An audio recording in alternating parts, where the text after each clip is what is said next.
dia, Paulo Moura, cientista político, 28 de março de 2021. Nos últimos vídeos que eu tenho feito aqui no canal, eu tenho falado da situação complicada, difícil na qual se encontra o governo do presidente Bolsonaro. Resolvi então, diante das perguntas de vocês, me achando muito pessimista, perguntando que saídas haveria para essa situação, falar do assunto no vídeo de hoje. Lembro a vocês que segunda-feira às 20 horas vou fazer uma live aqui no canal. O tema da live com o sociólogo Eduardo Alencar, que fez um dos melhores estudos sobre prisões no Brasil e publicou um livro interessante sobre isso, é a resposta para a pergunta se é possível manter populações inteiras confinadas indistintamente, sem consequências, como está acontecendo com as quarentenas e os lockdowns em curso no mundo inteiro. Mas o Eduardo é também um excelente analista político e eu vou aproveitar a oportunidade e abrir a palavra para vocês fazerem perguntas, tanto para mim quanto para ele, e nós vamos debater este assunto na live também. Aguardo vocês lá então, segunda-feira de noite, às 20 horas. Lembro a vocês ainda de se inscreverem no meu canal do Telegram, o Dextra by Paulo Moura, e de fazerem um Pix para ajudar o canal a crescer e a se expandir. A sua doação é muito importante para isso. Vamos lá, gente, vamos ao assunto. Antes de entrar na resposta das perguntas que vocês fizeram sobre se há saídas para essa situação, vamos retroceder um pouco no tempo e caracterizar qual era o ambiente e as circunstâncias que permitiram a eleição do presidente Bolsonaro e a configuração do seu primeiro ano e meio de mandato. Os estudos de comportamento político que têm sido feitos sobre a eleição de 2018 revelam que grande parte, a maior parte, a parte principal da base social do presidente Bolsonaro veio das ruas, dos movimentos que fizeram o impeachment da Dilma e que sustentaram a campanha do presidente Bolsonaro, tanto nas ruas como nas redes. Esse segmento é de cerca de 30% do eleitorado brasileiro e se compõe de conservadores politizados. Além desse segmento, entraram no governo os liberais representados pelo ministro Paulo Guedes, que trouxe para dentro do governo vários economistas, técnicos e administradores com formação liberal, e o ministro Sérgio Moro, que representava um outro segmento do eleitorado do presidente, que eram os chamados lavajatistas, as pessoas que votaram no presidente Bolsonaro, não porque eram conservadores, mas porque queriam tirar o PT, acabar com a corrupção, tirar o centrão e a aliança corrupta que nos governava do poder. Juntando então esses 30% de conservadores politizados com os liberais e os lavajatistas, formou-se uma composição de forças que deu ao presidente a maioria que o elegeu e que estava representada no governo desde o início até meados do ano de 2020. É bom lembrar que os militares, e aqui quando eu falo de militares, não estou falando da base das Forças Armadas e das polícias, estou falando do alto oficialato, da ativa e da reserva, não participaram da eleição do presidente Bolsonaro e não apoiaram o presidente. O único general com alguma projeção pública que efetivamente apoiou o presidente desde o início foi o general Heleno. Todos os outros militares que entraram no governo entraram depois da eleição trazidos pelo presidente. Hoje eles ocupam grande parte dos cargos do governo, cargos estratégicos, principais cargos do Palácio do Planalto e são conselheiros do presidente. Muitos desses oficiais têm dificuldade de aceitar o fato de que o presidente é um capitão que manda neles, generais e coronéis. Mas hoje eles são uma das principais forças políticas de sustentação do presidente Bolsonaro e se comportam como aqueles que querem domesticar o presidente. Se vocês fizerem um esforço de memória e lembrarem da trajetória do governo no seu primeiro ano de mandato, lembrarão que os primeiros conflitos internos ao governo se deram entre conservadores e militares. Os conservadores estavam dentro do MEC, também dentro do Ministério das Relações Exteriores, são os principais ministérios onde eles se encontravam, e os primeiros desembarques de conservadores, de seguidores do professor Olavo de Carvalho, se deram exatamente dentro do MEC. E continuaram depois na gestão de Weintraub, que também foi saído do governo. Estas circunstâncias muitas vezes são esquecidas, mas os conservadores foram os primeiros a começarem a ser saídos do governo. Hoje sobram no alto escalão do governo o ministro das Relações Exteriores, Ernesto Araújo, o Felipe Martins, que embora seja um cargo de terceiro escalão, tem acesso pessoal ao presidente. O ministro Ricardo Salles, pouca gente sabe, chegou ao cargo pelas mãos do ministro Paulo Guedes, mas é tratado pela mídia como um membro da ala ideológica. Ele é um liberal, mas é conservador nos valores e nos costumes e também é alvo da ira da mídia, do centrão e da oposição. Mas é bom lembrar, os primeiros desembarques do governo foram feitos justamente na ala conservadora, que na eleição era a principal ala de sustentação do presidente. Logo depois, os episódios com Moro, representante do lavajatismo, que traiu o presidente, abandonou o governo e, consequentemente, lá se foi mais uma fatia da base de apoio do governo. Muitos continuaram apoiando o governo, mas muitos passaram a criticá-lo após a saída do Moro. Depois tem sido a vez dos liberais. O ministro Paulo Guedes já perdeu porque pediram para sair ou porque foram saídos vários daqueles nomes que ele trouxe para o governo. Quem sobrou no governo? Bom, o presidente é óbvio, mas os militares que o cercam, hoje é o principal grupo de sustentação ao governo, e eles, por estratégia, depois que aquele ato na frente do QG do Exército pedindo o artigo 142 não deu certo em maio de 2020, já analisei isso aqui no canal várias vezes, passaram a influenciar o presidente para atrair o centrão para dentro do governo. Se não havia ruptura possível com o apoio dos militares, eu mesmo aqui no canal achei correta a estratégia de trazer o centrão para dentro do governo.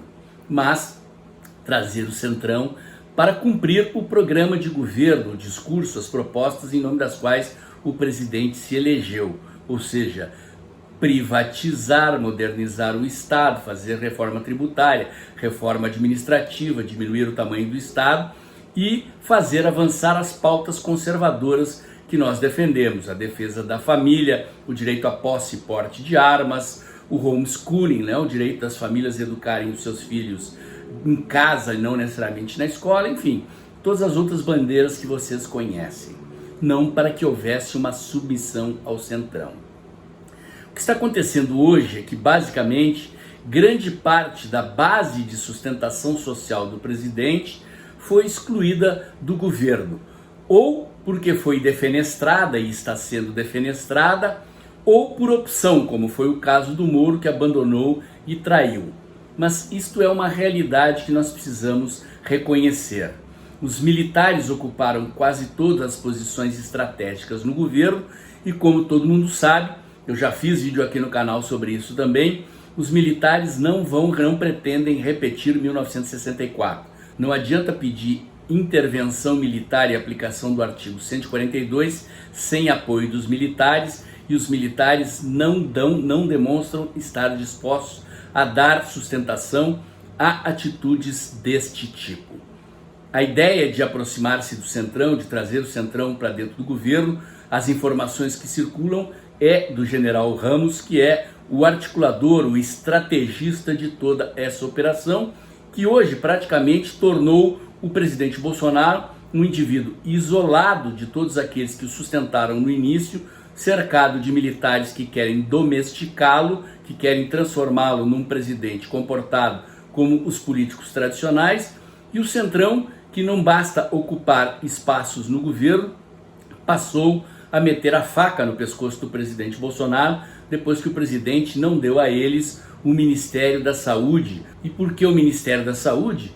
O Ministério da Saúde hoje, em função da pandemia, é onde acontece a maior quantidade de compras sem licitação devido à situação emergencial. Com o general Pazuello e os militares no comando do Ministério, essas licitações tinham certas características e certos controles. Com o centrão, será que terão? O presidente contrariou o centrão, não deu o Ministério da Saúde para o indicado de Arthur Lira e passou a ser objeto de chantagem. Vocês querem um exemplo de como o Centrão age? Por exemplo, antes desse episódio, o Centrão aprovou a PEC emergencial, da qual sairá o auxílio emergencial, com medidas muito importantes que ganharam um pouco de destaque na mídia. Ali estão garantidos mecanismos de preservação do teto de gastos, que é fundamental para evitar a irresponsabilidade fiscal e o impeachment do presidente Bolsonaro, que seria forçado a dar pedaladas fiscais como a Dilma, caso desrespeitasse o teto de gastos. Como o Centrão foi contrariado, o que fizeram os representantes do Centrão? Embutiram na proposta de orçamento que acabou de ser aprovada riscos de furarem o teto de gastos. É isso mesmo, deram com uma mão, tiraram com a outra. Esta situação que se encontra o presidente, este é o jogo do Centrão. Para completar esse cenário de dificuldades, o STF isentou o Lula de culpa nos processos em que ele foi condenado, zerou os processos. Lula continua sendo réu, mas tornou-se elegível, e isso desequilibrou completamente a balança de poder das eleições presidenciais de 2022. Ou seja, o STF interferiu na eleição de 2022, trazendo Lula para a disputa e desalojando os adversários fracos que o presidente Bolsonaro tinha antes de Lula voltar para o jogo.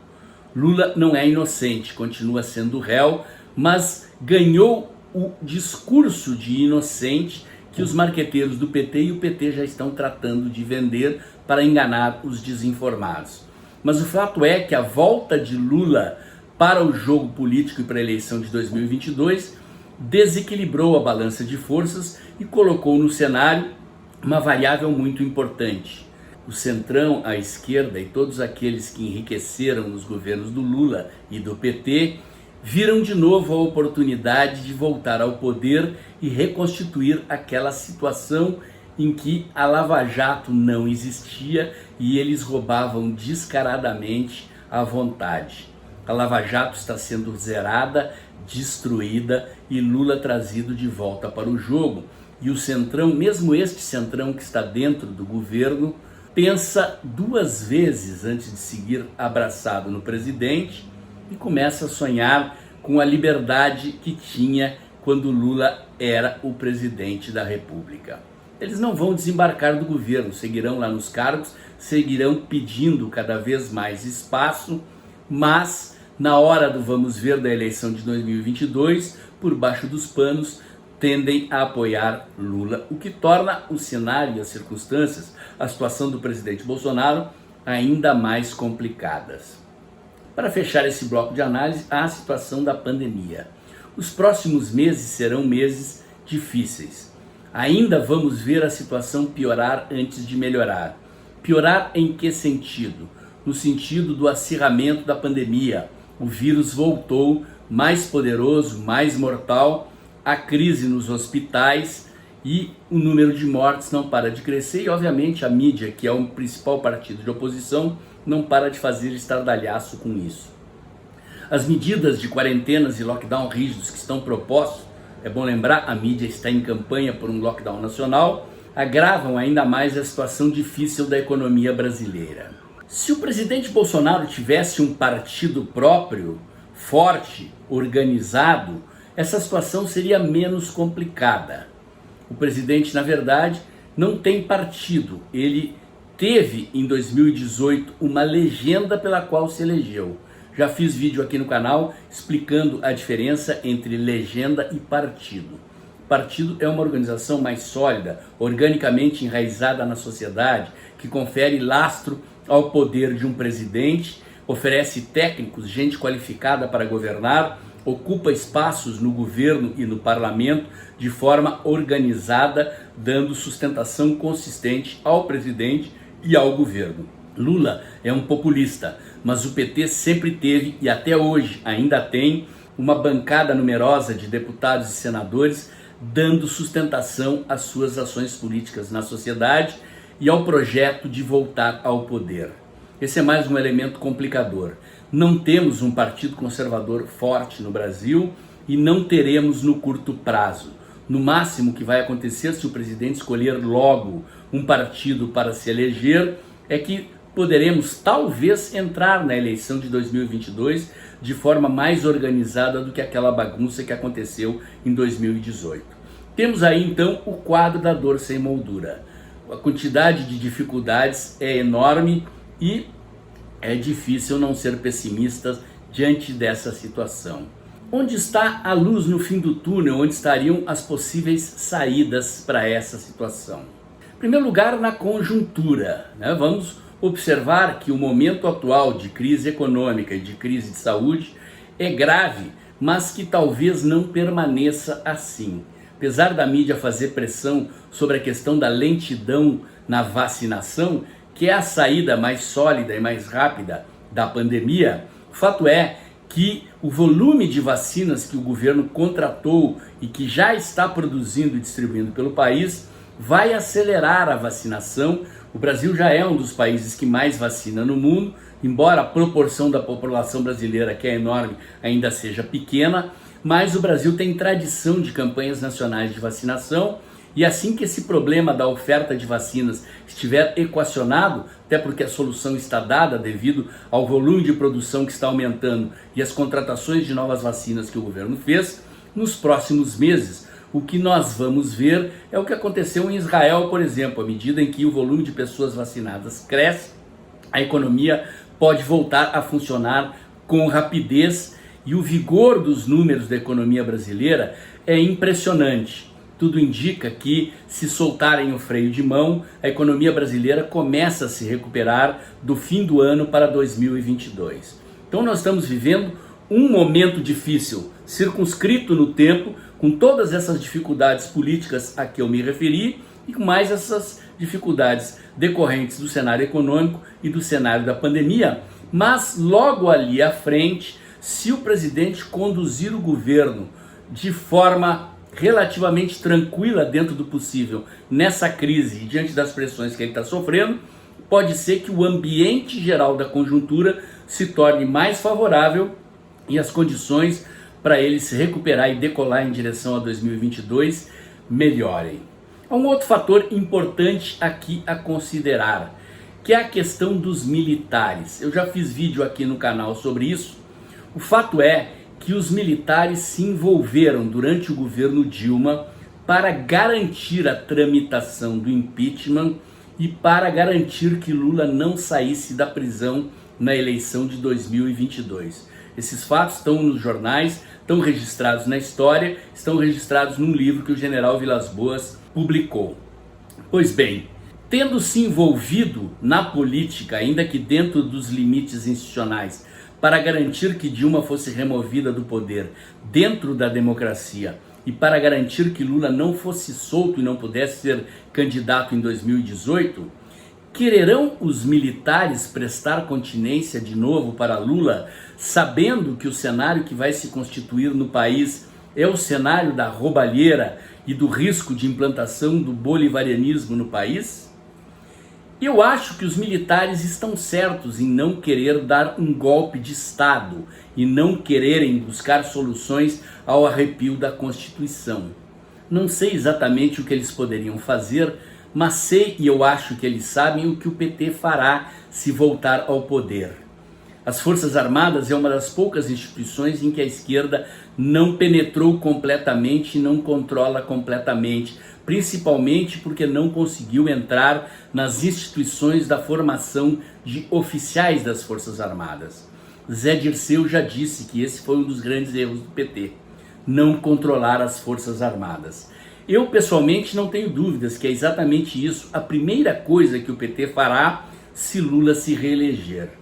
Portanto, uma das esperanças que nós temos é de que os militares resolvam agir. Repito, dentro da Constituição, sem dar golpe de Estado, algo eles terão que fazer. Não são os papas da estratégia? Não são eles que defenderam a aproximação com o Centrão? Pois bem, está na hora então dos militares mostrarem que não querem Lula de volta ao poder e que não querem entregar o controle das Forças Armadas ao bolivarianismo. Temos, portanto, duas situações que possibilitam saídas deste cenário. Uma delas é a melhora da conjuntura que torne a candidatura do presidente Bolsonaro mais competitiva num cenário de redução da pandemia, de melhoria da economia, sendo que o presidente Bolsonaro sempre foi aquele que disse que o fechamento da economia, que as quarentenas iam causar a morte de empresas, a morte de pessoas e o desemprego que está acontecendo e vai se agravar se nada for feito para impedir esses caras de implementar um lockdown nacional. Outro componente importante a levar em consideração é o fator rua, ou seja, de 15 a 20 dias para trás, a direita voltou às ruas. As manifestações que a direita está fazendo estão longe de se parecer com aquelas do movimento que derrubou a Dilma, ou mesmo daquelas que fizeram parte do primeiro ano do presidente Bolsonaro. Mas o fato é que a direita voltou às ruas. Eu tenho dito aqui que opinião pública não é estatística publicada em jornal, que opinião pública é resultado do entrechoque de forças sociais mobilizadas. Portanto, a mobilização de rua e a volta da mobilização forte nas redes, sim, o presidente perdeu força nas redes sociais também, é fundamental para ajudar o presidente a transitar por esse período difícil. Essas são as condições, então, para que saiamos desse quadro difícil. O cenário, então, tem essas possíveis saídas, minha gente. Eu sei que não é nenhuma maravilha, mas são as duas saídas possíveis e talvez elas lá na frente se combinem. Que caia a ficha dos generais e eles percebam que algo mais sério terá que ser feito para impedir a vitória de Lula em 2022 e que a economia nos ajude a sair dessa situação crítica e a criar condições para uma melhor competitividade da candidatura do presidente Bolsonaro em 2022. Temos ainda um período de turbulência para passar, mas acredito que se conseguirmos atravessar essa maré difícil, lá na frente, talvez com a ajuda de Deus, tudo melhore. Tomara que seja assim. O comentário de hoje era esse. Se você gostou, curte, comenta, compartilha, bota o dedãozinho lá, aperta o sininho para o YouTube avisar você quando tem vídeo novo no canal. Inscreva-se no meu canal do YouTube, inscreva-se também no meu canal de Telegram para ter acesso aos meus conteúdos em tempo real. E se você acha que eu vi uma análise interessante, inédita, que você não vê em nenhum outro canal, que aprendeu coisas novas aqui, faz um pix pro canal, ajuda o canal a crescer, ajude a compartilhar os meus vídeos para que esses conhecimentos que eu tento transmitir para vocês aqui cheguem o mais longe possível. Ok, gente? Por hoje era isso. Até o próximo comentário.